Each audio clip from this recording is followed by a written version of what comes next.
All right, lovely students. We are back in lesson 5. We're going to finish up the second half of this thing. First thing, we're talking about inverses and identities. So we have a couple properties here. The first is for addition. The additive identity for addition, okay, additive identity. So it's the identity for addition, okay, additive identity for addition. This is the number 0. The reason for that is that if you take 0 and you add it to something, it does nothing. Okay, so if we say 4 and we add 0, well, that's still just 4. Nothing happened. Okay, so the identity is something that does nothing. All right, now the additive inverse of a number is going to be its opposite. Okay, remember, opposite means to subtract or find the number on the opposite side of the number line. Okay, when we're talking about addition, its opposite is the one on the opposite side of the number line. So you just make the number negative, or if it's already negative, make it positive. And the idea here is that if we start with a number, let's say 4 again, and we add to it its opposite, negative 4, we get to the identity, which is 0. So the idea of an inverse is to get you to the identity.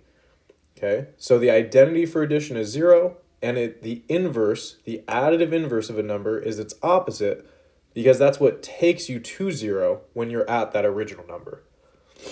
All right, now for multiplication, the identity is 1, because 4, let's say, times 1 equals 4. So multiplying by 1 does nothing. Okay, so again, the identity is the thing that does nothing under that operation. And the multiplicative inverse of a number is its reciprocal, because if we multiply a number by its reciprocal, we get to the identity. So for example, 4 multiplied by 1/4, okay, which is its reciprocal, because 4 is 4 over 1. Flip it over, it's 1/4.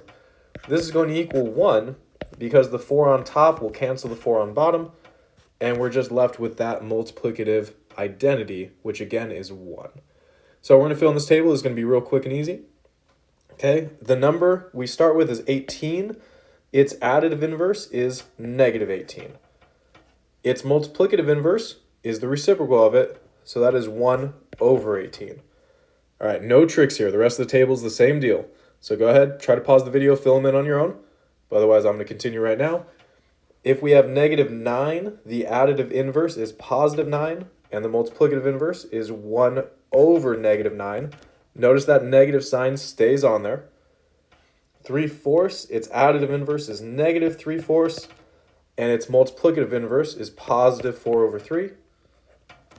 Negative 27 over 8, the additive inverse is positive 27 over 8, and the multiplicative inverse is negative 8 over 27, where again, notice that negative sign stays on there. So for additive inverse, we change the sign. For multiplicative inverse, the sign stays the same. We just do the reciprocal of the number. Okay, next, the commutative property. Okay, commuting just means changing order. So when we talk about the commutative property, okay, we have it for both addition and multiplication.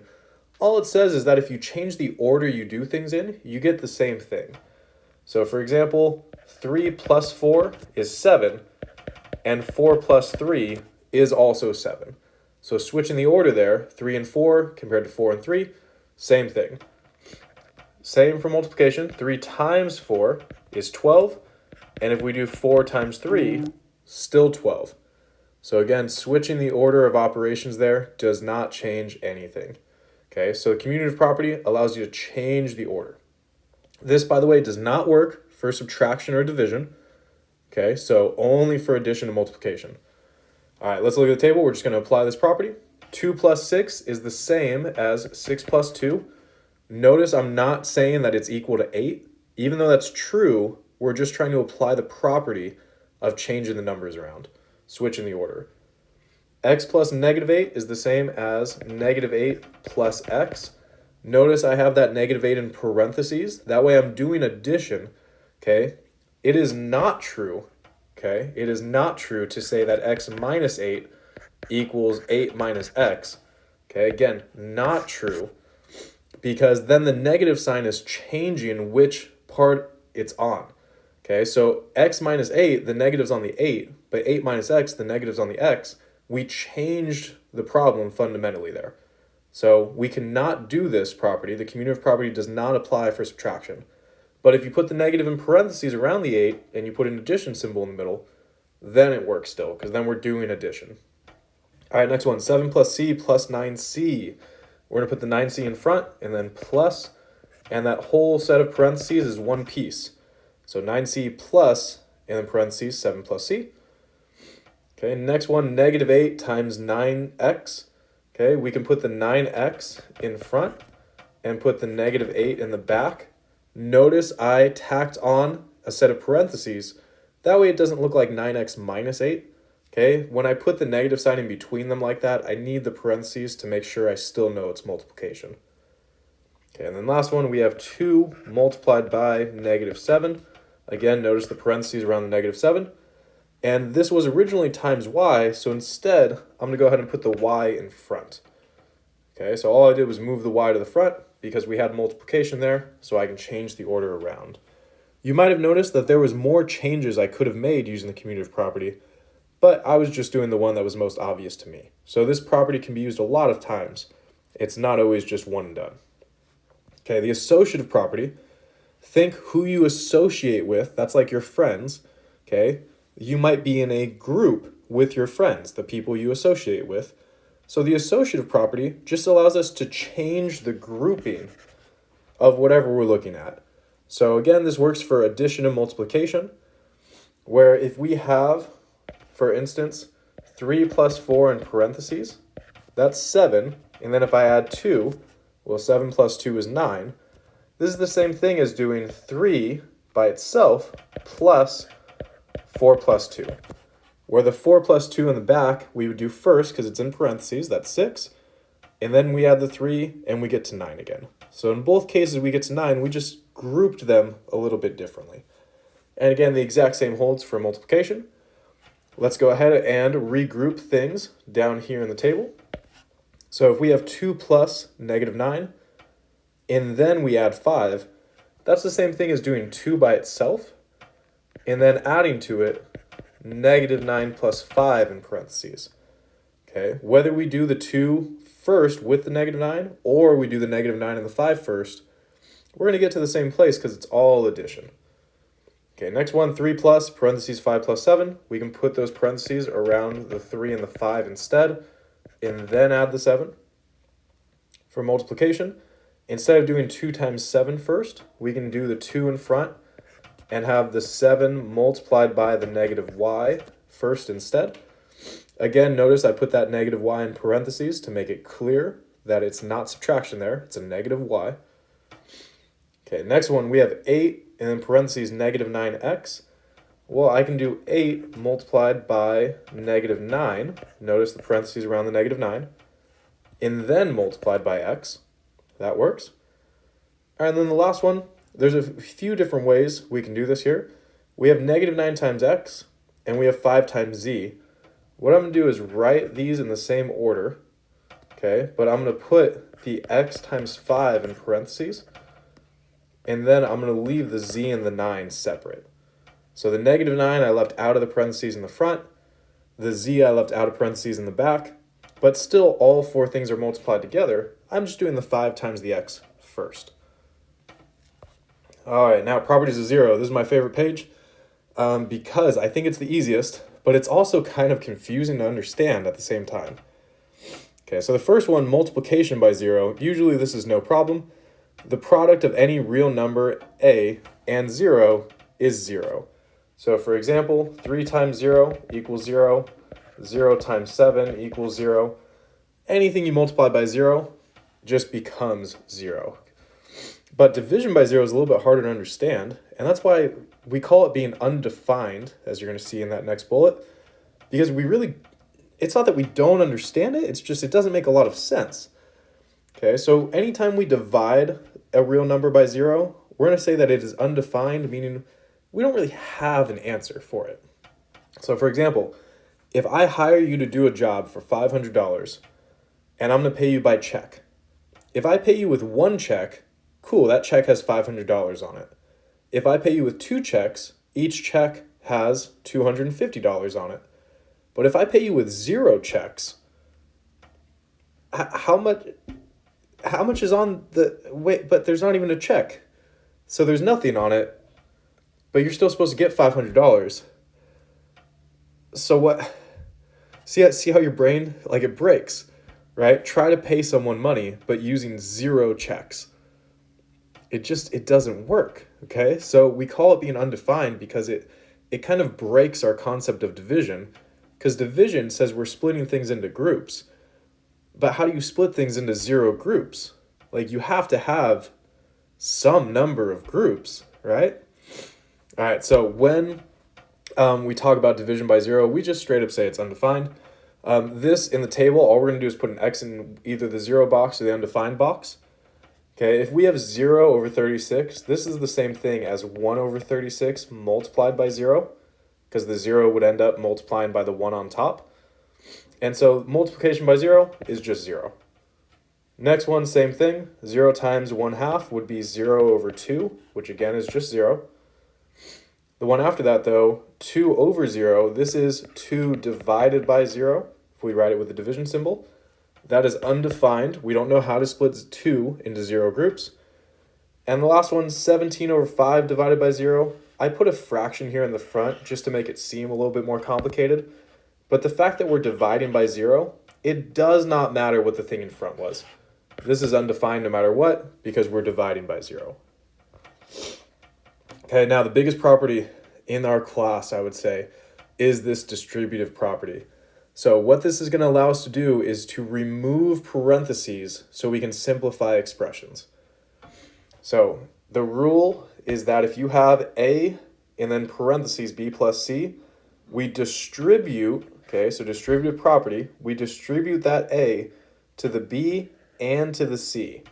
Okay, see how I'm drawing these 2 lines like this? This is what I'm going to do every time when I think about distributing, is I multiply A times B and I multiply A times C, and then whatever operation's in the middle, it's going to stay in the middle, so that plus sign stays right there.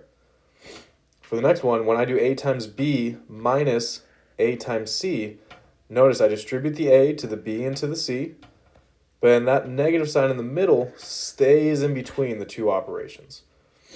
Okay, so we're going to practice. I highly recommend you pause the video at some point and try these on your own. Okay, for the first one, 5 times parentheses x plus 4. This means to do 5 times x and add 5 times 4. Okay, we can simplify 5 times 4 to be 20. So we have 5x equals 20. Okay, for part B, when there is a negative sign in front, you should imagine it being a -1 and then times 5 plus y. So what we're going to do is multiply that whole thing, -1 times the 5 and -1 times the y. So we get -5 when we do -1 times 5. And we get -y when we do -1, when we do -1 times y. So -y here. And that plus sign stays in the middle. But I highly encourage you to think of this. Whenever you have a plus in the middle, and then you get a negative value there, just jump straight to -5 minus y here, because it is going to save you a little bit of work when you're doing your scratch work. Okay, so when I distribute that negative sign to the 5 and the y, both become negative. I get -5 minus y. Okay, part C. We're going to distribute a -100 to a 0.3x and to a -0.25y. When I distribute a 100, the key here is there's 2 zeros on it, so I'm going to be moving these decimal places twice. Okay, so when I distribute this -100 to the 0.3x, I'm going to get a negative answer, because -100 times a positive is going to give me a negative. But then I'm going to move the decimal place on the 0.3 twice, so this is going to become 30, and the x stays put. Okay, so -100 times 0.3 is -30, and the x stays attached there. Okay, then we're going to distribute that negative to a -0.25. So there's 2 ways you can do this. I can think of it as leaving this negative in the middle, and then getting a negative, wrong color, and then getting a -25y here, because I moved that decimal place twice to get 25. Or I can jump straight to what is the better and more simplified answer, which is because I'm going to have minus and negative there, I can just go straight to it being a plus sign in the middle. So negative 30x plus 25y, where when we have right here minus a negative, those two negatives are going to cancel out. And I encourage you, when you have a negative here and a negative in the middle, to just realize that this is going to cancel right away every time. Okay, next one. We're only going to focus on the distribution here, and we're going to leave that 8 separate. So the 8 is there just as a distraction. We're going to leave this 8 alone. Okay, and we're going to actually leave this negative sign alone for a second. But we are going to distribute the 6 to what's inside. Okay, so when I multiply 6 times negative 5 over 6x here, what's going to happen is I'm going to need to leave some parentheses here because I'm leaving that negative sign out. Okay, I'm going to do this a second way. So if you prefer to do it the second way, don't worry, I'm going to show you both. But for this first one, I'm leaving the 8 and the negative alone, and I'm going to multiply that 6 to the inside. Okay, so 6 times negative 5 over 6x, the 6's will cancel. I'm going to get negative 5x here. And then 6 times negative 1/2 is going to give me negative 6 over 2 right here. But instead of writing 6 over 2, we should really just write 3. Okay, 6 times 1/2 is just 3. We should just jump straight to there whenever possible. Okay, then we can now distribute again this negative sign to both things inside. That is going to give us 8. And then now, once we distribute that negative, we need to think of this as having an addition symbol in between, okay? And then negative 5x is going to be positive 5x, and negative times negative 3 is going to be positive 3. So see how that negative went to both and they both became positive? So that's really the key of what's happening here. But I don't actually recommend that this is how you do it. Okay, instead, I'm going to restart. Okay, I'm going to rewrite the problem. 8, and then negative 6, parentheses, negative 5 over 6x minus 1/2. Okay, what I recommend you do is between the 8 and the negative 6, I recommend you put an addition symbol, and then you think of it as the negative 6 being in parentheses here. Okay, that way the 8 and the addition symbol out in front there, okay, these are just going to come down. We're going to have 8 plus. And now all I have to do is think about distributing this negative 6 to both places. So the math works out the same, but the negatives cancel a lot more conveniently here. Negative 6 times negative 5 over 6x is positive 5x. And negative 6 times negative 1/2 is positive 3. And it allows me to skip a step in the middle there. But I'm not really skipping a step. I'm just distributing the negative and the 6 at one time instead of doing them separately.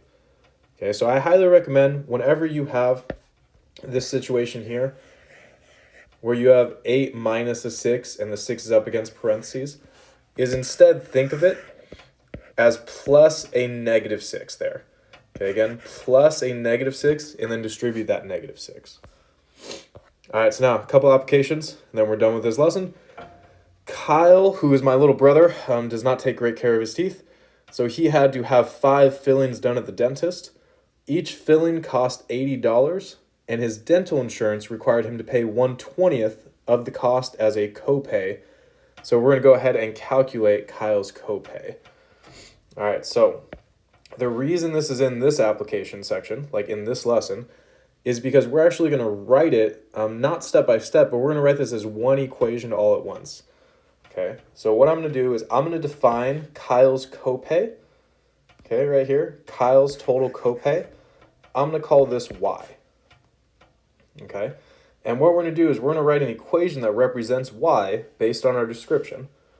Okay, so we're going to say that y is equal to, he's having 5 fillings done at the dentist, $80 each, and his insurance will require him to pay 1/20th. So he's going to have to pay 1/20th of whatever the total cost is. Okay, so 1/20th of total cost. But inside of that, instead of writing total cost, we can say what total cost actually is. Okay, so Kyle's going to have to pay 1/20th of, the cost of the fillings is going to be 5, because there's 5 fillings, multiplied by $80. All right, and then so what this allows us to do is just see the order, okay, of things happening. First thing that's going to happen is he's going to have to pay, or he's going to be charged 5 times $80.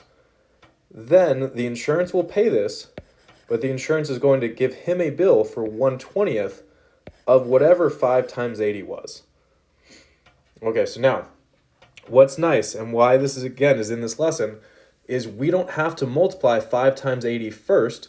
We can do this in whatever order we want. Okay, so although it's not too hard to do 5 times 80 and then divide by 20, right? 5 times 80 is 400, divided by 20, we're going to end up with $20. Instead, another way we can think about this is either using the distributive property, where we distribute the 1/20th to both of these, or I can use the associative property and the commutative property together, where what I'm going to do is I'm going to pair up two of these things. Okay, I'm going to pair up, where's my highlighter again? I'm going to pair up the 1/20th and the 80. Okay, so I'm going to rewrite this as y equals 1/20th times 80, and then I'm going to multiply by 5. Because 1/20th times 80 is just 4. And then if we multiply 4 by 5, nice and easy, we just get 20. And we can say then that y equals 20 represents that Kyle's copay is $20. Okay, so the key here is to use whatever method gets you to the answer the easiest. And I think that multiplying 1/20th by 80 to get 4 keeps my numbers nice and small and convenient before making bigger numbers. Okay, so Kyle's copay is $20 for his fillings. Okay, number 12. Trader Joe's grocery store sold a bottle of wine that they called $2 Chuck for $1.99. This is a cooking wine. What we're going to do is use the distributive property to calculate how much 12 bottles would cost. Okay, and what we're going to do is we're going to notice that $1.99 is actually 2 times, or sorry, it's $1.99 is actually 2 minus 0.01. Okay, so $1.99 is actually $2 minus 1 cent. Well, why is that convenient? Well, let's think about 1.99 multiplied by 12. Okay, this is tedious to do. But 12 multiplied by 2 minus 0.01 is actually very easy, because 12 times 2, okay, if we distribute the 12 to the 2, that's 24. And 12 times 0.01, if you have 1 cent 12 times, that's just 0.12 or 12 cents. And now if we do the subtraction, if you have $24, you take away 12 cents from it. Well, $24 minus 12 cents is $23.88. So I'm not saying that this is an amazing process that saves you all that much time, but I don't want to do this. This multiplication on the side, this is tedious.